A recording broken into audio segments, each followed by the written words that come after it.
छोटी बहू। देखिए, अब हमारा डिवोर्स तो लीगली हो चुका है और ये जो शादी हुई ये भी नल एंड वॉइड हो जाएगी। मैं क्या कह रहा था कि हमें ना अब दूसरी शादी के लिए अपील करना होगा। आपकी मंजली बहू से दोबारा शादी करना चाहता हूँ। ओ बड़ी मामी, मैं इस बार आपसे वादा करता हूँ कि मैं पारो को कोई भी दुख नहीं दूंगा, कोई भी दर्द नहीं पहुंचाऊंगा। यहाँ कोई पिक्चर चल रही है क्या? घोर कलियुग उतर आया हमारे घर में। उल्टू तू ये सब क्या बोले जा रहा है? कुछ समझ में आ रहा है तेरे? हाँ, इससे शादी करेगा तू? हे पारू, क्या काला जादू किया तूने पुलटू पर? हाँ, ये सब क्या बोले जा रही है? छोटी मामी, मैं पहले भी कह चुकी हूँ, अगर मुझे ये सब करना आता तो मैं पहले ही कर चुकी होती। एक पराई लड़की ने आकर उनकी आंखें खोल दी, हमें ये बता दिया कि असल में पति पत्नी का रिश्ता होता क्या है। उसने सही मायने में समझाया हमें। पारो,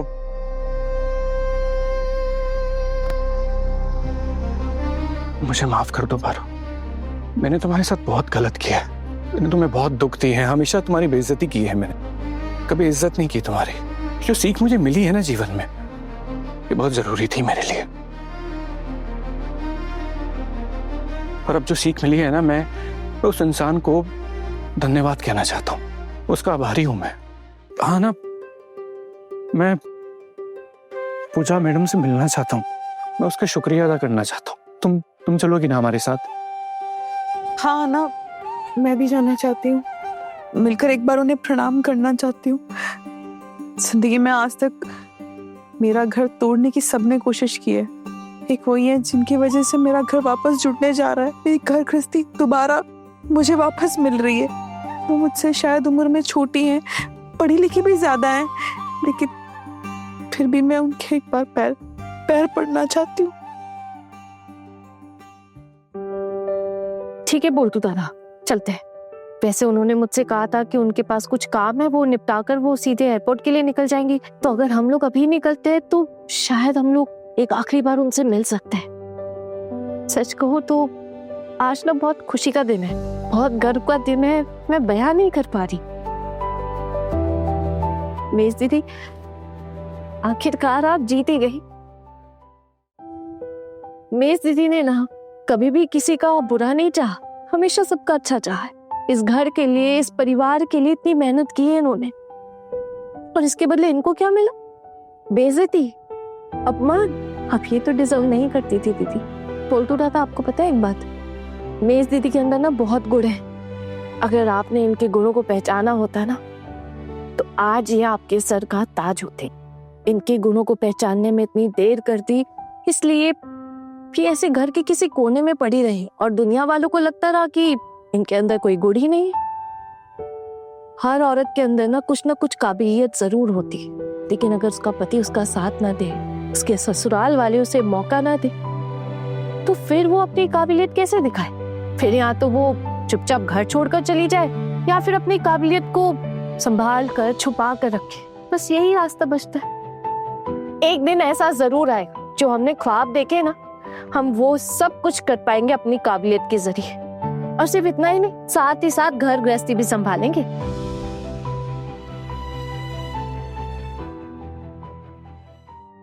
जी, आप क्यों रो रही हैं? आप ना ऐसे बात पे रोती हैं, मुझे बिल्कुल अच्छा नहीं लगता। बिल्कुल चुप हो जाइए। इतनी बड़ी खुशी के मौके पे आज मेरी आंखों से आंसू भी नहीं आएंगे क्या? मैं बस ये चाहती हूँ कि तू जिंदगी में हमेशा खुश रहे। बोलू, तूने एक काम कर, तू ना मुझे वृद्धा आश्रम में छोड़ा, क्योंकि मुझसे अब ये सब नहीं देखा जाता। क्यों नहीं देखा जाता? अगर आपका बेटा, आपकी बहू एक साथ रहना चाहते हैं, एक साथ खुश रहना चाहते हैं, तो आपसे बर्दाश्त नहीं हो रहा। अगर आपकी पोती है, उसे इस दुख दर्द से छुटकारा मिल जाए, दोनों माँ बाप का प्यार मिले, ये सब देखा नहीं जा रहा आपसे?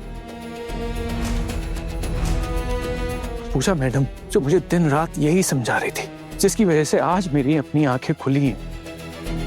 उल्टू, तू ऐसी गंवार लड़की के साथ जिंदगी गुजार पाएगा?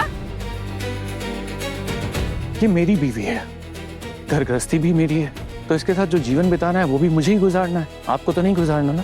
और अगर छोटे मामा आपके साथ घर गृहस्थी बसा सकते हैं, तो फिर पारो तो बहुत काबिल है। और बुरा मत मानिएगा छोटी मामी, लेकिन आप तो सिर्फ घरेलू काम जानती हैं, लेकिन पारो बाकी काम भी जानती है, और वो घरेलू काम भी आप नहीं कर पाती, उसमें भी बस आप बैठे बैठे हुक्म चलाती रहती हैं। तो फिर आपको ना ऐसे फालतू बुराई करनी नहीं चाहिए किसी की भी। इतनी बड़ी बेइज्जती की मेरी पुलटू, वो भी सबके सामने। अब छोटी बेइज्जती करने वाला काम करेगी तो बेइज्जत तो होना पड़ेगा। हमारे लिए सबसे बड़ा सुख क्या है? अपने बच्चों की खुशी। अगर हमारे बच्चे खुश है, सुखी है, तो हम भी खुश हैं। इतनी सी बात नहीं समझ आती तुम लोगों के?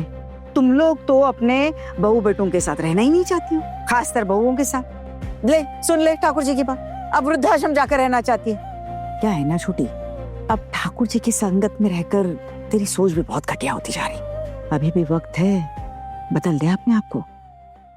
आप इस तरह से मुझे दोष नहीं दे सकती ठाकुर जी। अब आपकी ये डांट फटका ना कोई नहीं सुनने वाला और कोई सहने वाला नहीं है। ना मेरी बहुएं सहेंगी, मैं तो बिल्कुल भी नहीं सहूंगी। अब तक आपको मैंने सर पर चढ़ा के रखा तो आपने सर पे चढ़ के नाच किया है मेरे। हाँ, बहुत उछल रही थी आप इस बात को लेकर, लेकिन अब ये सब इस घर में नहीं रहेगा। अब तो मैं पोल्टू से भी कह दूंगी कि वो अपनी माँ को जहाँ वो खुश रहे वहां रख कर आ जाए, ताकि हम उनकी अपमान और ये घटिया बातों से दूर रह सके। आखिर में ये सब कुछ मेरे साथ ही तो होगा ना। तुम सब मिलकर मुझे वृद्धाश्रम भेजने की बातें कर रहे हो, हाँ? और पोल्टू, ये सब मिलकर तेरे कान भर रहे, तुझे समझ में नहीं आ रहा? हाँ, बस कीजिए माँ, बस कीजिए। अब आपकी ये उल जलूल बातें किसी को नहीं सुननी है। अब तो अपनी माँ की बातें क्यों अच्छी लगेगी? इन सब पराये लोगों की बातें अच्छी लगेगी ना तुझे तो, हाँ? अब तो पराए ही अपने हो गए। तू तो पलटू हो गया पोल्टू।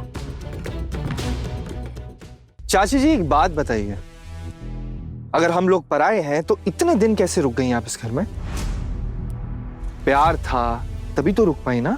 लेकिन एक बात मैं बहुत अच्छे से जानता हूं कि आप इस घर को, इस गृहस्थी को तोड़ने में पहले से ही लगी हुई थी।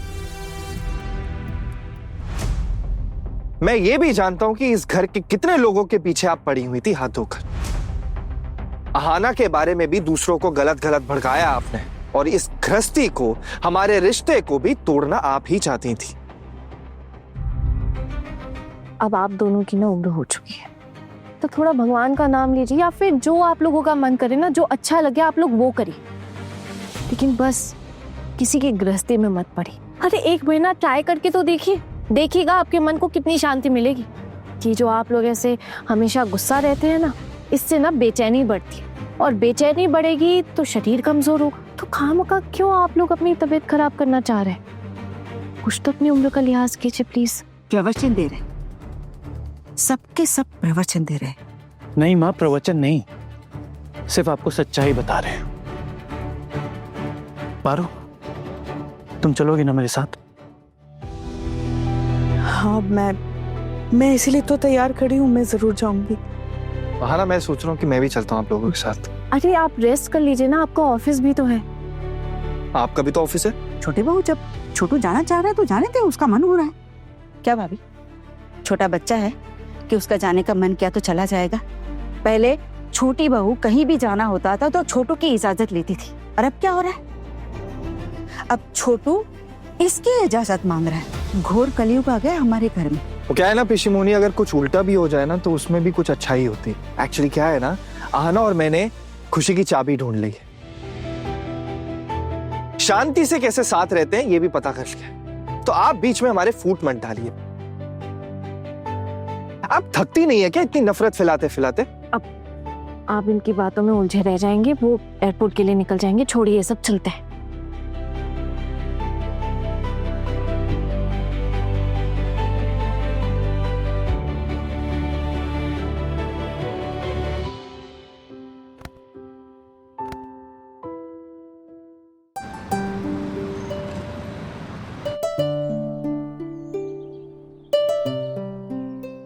पूजा दीदी, अरे व्हाट अ सरप्राइज! आप सब लोग यहाँ कैसे? और मिस्टर पोल्टू, कैसे हुआ? हाँ, मैं ठीक हूँ। सॉरी, वो आपके साथ थोड़ी एक्टिंग करनी पड़ी। उम्मीद है कि आपको बुरा ना लगा हो। फॉर अ ग्रेटर कॉज, देश की सुरक्षा का सवाल था। देश के लिए हमें ये सब कुछ करना पड़ा। होपफुली आप समझ सकते हैं। और एक बात, आपकी वाइफ ना बहुत अच्छी है। आपको इनकी इज्जत करनी चाहिए, इनका साथ दीजिए, आगे बढ़ने का हौसला बनिए। पता है, ये जिंदगी ना बिल्कुल फुटबॉल के मैदान की तरह है। बस गोल पोस्ट ना काफी दूर है और हम सब लोग उस गोल पोस्ट तक अपने ख्वाबों को किसी बॉल की तरह पहुंचाने की कोशिश कर रहे हैं। इस दुनिया में ना बहुत कम ही लोग होंगे जो उस गोल पोस्ट तक बॉल को पहुंचा पाते हैं, लेकिन दौड़ ना सबकी उस गोल पोस्ट की तरफ ही है। अपने ख्वाबों को पूरा करने के लिए दौड़ता रहता है। इसलिए कह रही हूँ, जिंदगी कभी रुकती नहीं है किसी के लिए। अगर पारो को सही समय पर मौका मिलता ना, तो वो और भी आगे तक जा सकती थी। पति होने के नाते सोचिए जरा, क्या आपने कभी इनका साथ दिया? साथ देना तो बहुत दूर की बात थी, लेकिन आप तो हमेशा इन्हें पीछे खींचते रहे ताकि ये कभी आगे ही ना बढ़ पाए। और आप भी सुनिए, अपनी गृहस्थी, पति, रिश्तेदार सबको साथ लेके चलिए, लेकिन याद रखिए कि आपको अपने काम पर भी ध्यान देना होगा। और इसके अलावा भी आपकी एक पहचान है और वो आपका अपना काम है। जैसे घर गृहस्थी आपकी एक पहचान है, और वैसे ही इसके बाहर आप अपने सपनों को पूरा करने के लिए जो काम कर रही है, वो ही आपकी सबसे बड़ी पहचान होगी। मैडम जी, मुझे ना आप माफ कर दीजिए। मैं ना आपको समझ ही नहीं पाई और मैंने आपको तुम कह के बुलाया। मुझे माफ कर दीजिए। हाँ हाँ ठीक है। और वैसे ना मैं आपसे छोटी हूँ, जरूर फिर कभी मुलाकात होगी हमारी। अगर मैं कोलकाता आई ना, तो आपसे जरूर कांटेक्ट करूँगी। मैडम जी, आपका फोन नंबर मिल सकता है क्या? अक्सर ना हम अपना फोन नंबर किसी से शेयर नहीं करते, ये कॉन्फिडेंशियल मैटर है। मतलब ऊपर से ना हमें ऑर्डर है कि हम अपना कांटेक्ट नंबर किसी के साथ शेयर नहीं कर सकते। मैं आपको फोन जरूर करूंगी कभी कभी। आपको पता है, जब मैं घर जाके इनको आपके बारे में बताया, तो पोल्टू दादा और मेज दीदी तो बेचैन हो गए आपसे मिलने के लिए। वैसे शायद पोल्टू दादा भी आपसे कुछ कहना चाहते हैं, बोलिए ना। हाँ, आप मेरे इतने करीब रही, लेकिन मैं आपको कभी पहचान ही नहीं पाया। किस तरह से मैंने बात की है आपसे, किस तरह बर्ताव किया है। बिल्कुल भी मुझे ऐसा करना नहीं चाहिए था, लेकिन फिर भी मैंने वही किया। लेकिन फिर भी मैं आपका धन्यवाद करना चाहता हूँ। आपने इतना बड़ा तोहफा दिया है मुझे, थैंक यू। कैसा तोहफा? आपकी वजह से मेरी जिंदगी वापस एक राह पर आ पाई है। आपकी वजह से ही मेरी पत्नी वापस आई है, मेरा परिवार जुड़ पाया है। अगर आप मुझे एहसास नहीं दिलाती तो कुछ भी नहीं हो पाता। आपने ही मुझे एहसास दिलाया कि मैं एक बाप हूँ, मेरी एक छोटी सी बच्ची है, मेरी जिम्मेदारियां हैं उनके प्रति। आपने मुझे ये भी सिखाया कि किस तरह से औरतों से बर्ताव करना चाहिए, किस तरह बात करनी चाहिए। अब इतना सब कुछ आपने सिखाया है तो आपको धन्यवाद कहना तो बनता है ना। मैं बस यही कहना चाहता था, इसीलिए हम दोनों आ गए। आप इतना टाइम हमारे साथ रही हैं, इसी रिश्ते के नाते आपको हमारा थैंक यू। मुझे पता है, मैं खूब नखरे दिखाती थी आपके यहाँ। 5 स्टार से खाना मंगवाती थी, कहती थी कि ये चाहिए, कभी वो चाहिए। काफी रूडली बिहेव किया है मैंने आपके साथ। पता है क्यों? बस आपको सिखाने के लिए कि आपकी पत्नी आपकी गुलाम नहीं है या कोई रोबोट नहीं है, और आपको इनकी ख्वाहिशों और शौक का पूरा ख्याल रखना होगा, जैसे आपकी पत्नी ख्याल रखती है आपका और आपकी ख्वाहिशों का। समझे आप? बिल्कुल समझ गया। अब ये पोल्टू ना कभी भी अपनी पत्नी को दुख नहीं देगा, सब कुछ समझ गया है। और आपके परिवार में जितने भी लोग हैं ना, उनका जरा भी हक नहीं बनता है इनको नीचा दिखाए बात बात पर। ये भी तो गलत है ना। बिल्कुल सही कह रही हैं आप। मैं जानता हूँ ये बिल्कुल गलत है। जब जानते थे तो कभी भी इसके खिलाफ आवाज क्यों नहीं उठाई? तब क्या है ना, वो आदमी अलग था। आज अचानक पूरी तरह बदल गए, और वो भी सिर्फ एक ही दिन में। मुझे मेरी गलतियों का एहसास है और मैं ये बात समझ गया हूं कि बदलना बहुत जरूरी है। अब मैं आपसे वादा करता हूं कि अब मैं दोबारा अपनी पारो को ना कोई दुख नहीं दूंगा। बस अगर ये मुझे माफ कर दे तो, और हाँ, आप तो उसके साथ टच में रहेंगी, आप इसे कांटेक्ट करेंगी ना, तो पूछिएगा इससे कि मैं इसको खुश रख पाता हूं या नहीं। सब खुश रहना चाहते हैं ऐसा किसने कहा? कुछ लोग सिर्फ सुखी रहना चाहते हैं, ऐसा भी तो हो सकता है ना। खुश रहने से ज्यादा अच्छा तो सुकून और शांति से रहना होता है। आप लोग सुखी रहिए और खुश भी, मैं बस यही चाहती हूँ। अच्छा, अब मुझे फ्लाइट पकड़नी है, मेरे पास ज्यादा वक्त नहीं बचा है। मैडम जी, मैं आपसे कुछ कहना चाहती थी, वो आप ना मुझे माफ कर दीजिए। मैं तो आपकी ठीक से देखभाल भी नहीं कर पाई। बताओ, एक बात कहूँ, मुझे ना आपसे थोड़ी सी जलन थी, गुस्सा था आपसे, क्योंकि आपने मेरे पति से शादी कर ली थी ना, इसलिए बस मैं थोड़ी सी नाराज थी। देखिए, मैं तो समझ ही नहीं पाई कि आप मुझे खोई हुई चीज लौटाने आई थी। मेरे पति जो खो गए थे कहीं, आप उसे खुद मुझे लौटाने आई थी। मुझे माफ कर दीजिए आप। और मैंने तो ये भी सुना, आपका छोटा सा बेटा है ना, वो आना ने बताया था। बड़ी खुशी होगी अगर मैं उससे मिल पाई। आप और आपका बेटा हमेशा खुश रहे, मेरा आशीर्वाद आप उसे देना। आप मुझे मिलवाएंगी ना अपने बच्चे से? अगर किस्मत में होगा ना तो मुलाकात जरूर होगी। आपने जो कुछ भी किया ना वो बिल्कुल नॉर्मल था। कोई भी लड़की होती आपकी जगह तो वो यही करती। आपने कुछ भी गलत नहीं किया। और मैं कौन होती हूँ आपको कुछ भी लौटाने वाले? बस मेरे साथ रहकर आपके पति को समझ आ गया कि आप कितनी अच्छी हैं। बस यही सबसे बड़ी बात है। बस अब अच्छे से ना अपनी गृहस्थी संभालिए। अगर कभी मैं आपके घर आई तो देख कर जाऊंगी कि आप कितने अच्छे से अपनी गृहस्थी संभाल रही है। मैं समझ गई। आप जानती हैं मैडम जी, मेरी जिंदगी में ना सब कुछ छिन गया था। मेरी जिंदगी में ऐसा दौर आया जिससे मुझे सब कुछ समझ में आ गया। जब मेरे पति मुझे छोड़कर चले गए थे ना, तब मेरे पास आंसू के सिवा और कुछ नहीं था। लेकिन उसके बाद आना की वजह से ना मुझे दोबारा जिंदगी समझने का मौका मिला। और इसके लिए ना आना, मैं तुम्हें भी कभी नहीं भूल पाऊंगी। तुम्हारा एहसान मैं कभी नहीं भूल पाऊंगी। क्या मिस थी आप भी कुछ भी? हाँ ना, बहुत गुस्सा आया था ना मुझ पर। गुस्सा क्यों नहीं होगा? जब आप हमारे साथ थी, इतनी इम्पोर्टेंट थी, मुझे पता ही नहीं चला। तब मैं आप पे गुस्सा करती थी, अब खुद पे गुस्सा आ रहा है। तुम भी क्या कम इम्पोर्टेंट हो? अच्छा अर्जुन, तुमसे एक बात कहनी है। मैंने पहले भी तुमसे ये बात कही है कि डोंट मिसअंडरस्टैंड आहाना। आहाना जैसी लड़की इतनी आसानी से नहीं मिलती। बहुत किस्मत वाले लोगों को मिलती है ऐसी लड़की। पूजा दीदी, आप जा रही हैं ऐसे, सबको बहुत बुरा लग रहा है। मेरा भी मन थोड़ा थोड़ा उदास हो रहा है, पर मेरा भी बच्चा है, हस्बैंड है, उनसे कई दिनों से मुलाकात भी नहीं हो पाई। इस बार जाकर ना सबसे पहले अपनी फैमिली ट्रिप पर जाऊं। मेरे हस्बैंड ने सब अरेंजमेंट कर रखा है। ऑफिशियली रिपोर्ट सबमिट करके बस 1-2 दिन में ना हम लोग निकल पड़ेंगे। बेटे को अपने माँ बाबा दोनों काफी दिन से ना साथ नहीं मिले। अपनी लड़की को ना पढ़ाना लिखाना और उसे कामयाब बनाने की कोशिश करना। और आहाना, नौकरी में खूब तरक्की करना और अपना घर भी संभालना। तुम लोगों की मूर्तियों की फैक्ट्री भी बढ़े। और उम्मीद करती हूँ जल्दी ही अर्जुन और आहाना के यहाँ भी नया मेहमान आए।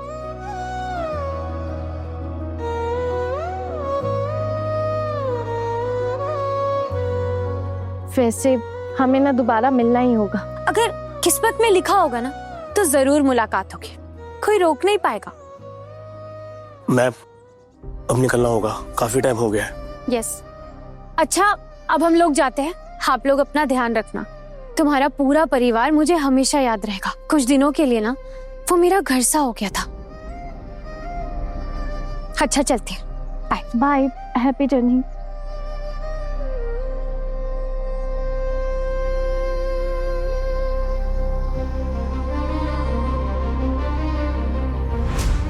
जाते वक्त ना तुम सब लोगों को ऐसे आंसुओं के साथ देखकर मेरा जाने का मन नहीं कर रहा है। हरे चेहरे पर मुस्कान होनी चाहिए। आंखों में आंसू क्यों है? मुझे देखो। क्या तुम्हें मुझे देखकर लग रहा है कि मैं रो रही हूँ? नहीं ना। अगर मिलना नहीं होगा तो क्या इंसान दिल से दूर हो जाता है? Don't cry. और ये रोना धोना ना, ये मुझे बिल्कुल भी नहीं पसंद। ठीक है? सो अब खुश रहना तुम सब।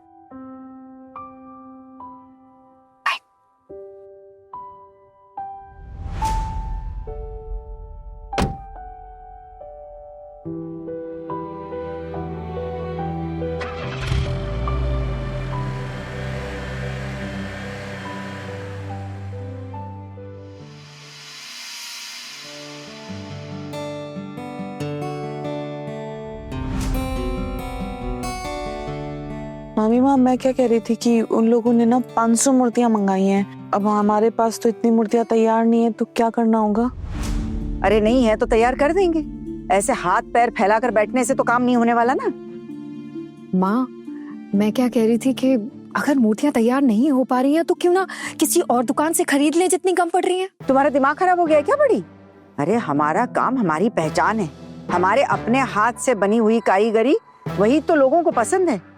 आज ये बात कह दी सो कह दी, आइंदा ये बात मुंह पर भी मत लाना। अगर हम अपने काम की तारीफ नहीं करेंगे तो कौन और करेगा?